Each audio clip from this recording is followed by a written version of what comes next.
भी समझाता हूँ आपको और इसकी पॉलिटिक्स भी समझाता हूँ आपको। सबसे पहली बेसिक बात, इन सारे मंत्रियों को और इन सारे एमएलएज को बिजली फ्री मिलती है।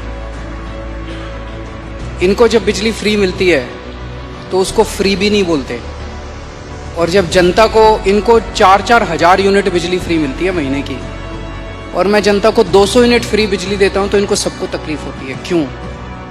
अगर इन मंत्रियों को जो फैसिलिटी मिलती है मैं अपनी जनता को देना चाहता हूं तो इनको क्यों तकलीफ होती है?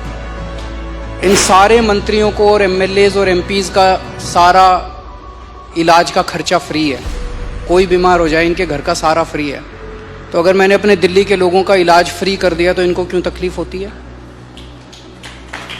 जो जो चीजें इन मंत्रियों को और इन संतरियों को मिलती है मैं अपने लोगों को देना चाहता हूं, नंबर 1। दूसरी चीज, अगर मैं, एक समय था जब मैंने सुना था कि राजनीति के अंदर एक समय था जब फ्री बांटते थे, और फ्री बांटने का पैसा कहां से आता था?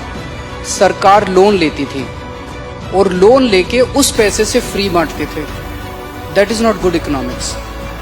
अगर मैं, आपके पास जो पैसा है उस पैसे से, उसमें आपके टैक्स नहीं बढ़ा रहा, टैक्स उतना ही है, मैं घाटे में नहीं। आज दिल्ली सरकार पूरे देश में अकेली सरकार है जो फायदे में चल रही है, घाटे में नहीं चल रही।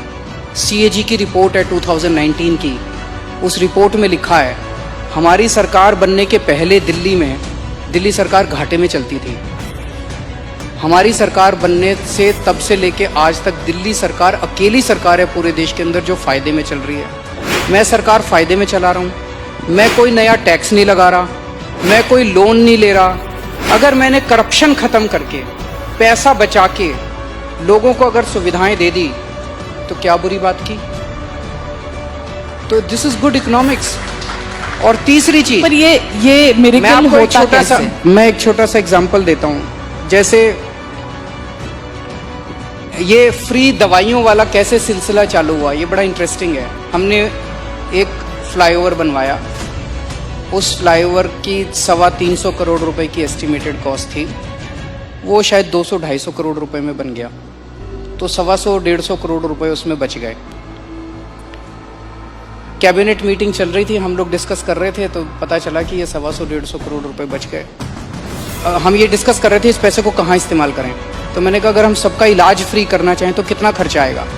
सो after 2-3 days they got back to me, they said 300-350 crore. So मैंने कहा ठीक है, इतना तो हम फ्लाईओवर बनाने में ही बचा लेंगे, इतना का पैसा। तो अगर मैंने फ्लाईओवर बचा के लोगों का इलाज फ्री कर दिया तो क्या बुराई है?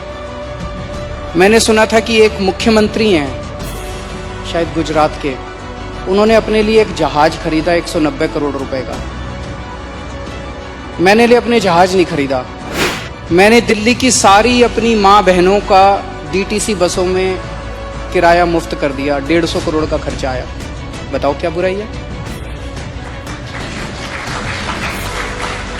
So good politics and good economics, ये कर रहे हैं हम लोग। तो आपके पास ये कौन सा ऐसा फॉर्मूला है जिससे आप फ्री में भी देते हैं फिर भी आपकी सरकार जो है वो घाटे में नहीं फायदे में है? ईमानदारी, सही नियत, बस और कुछ नहीं है। मैं बहुत छोटा हूँ, मेरा एक्सपीरियंस भी बहुत छोटा है, लेकिन मेरा 5-7 साल का सरकार चलाने का एक्सपीरियंस ये कहता है कि किसी भी सरकार में पैसे की कमी नहीं है। मैं ब्लैंकेट स्टेटमेंट दे रहा हूँ, किसी भी राज्य सरकार में और किसी भी केंद्र सरकार में पैसे की कमी नहीं है, नीयत की कमी है।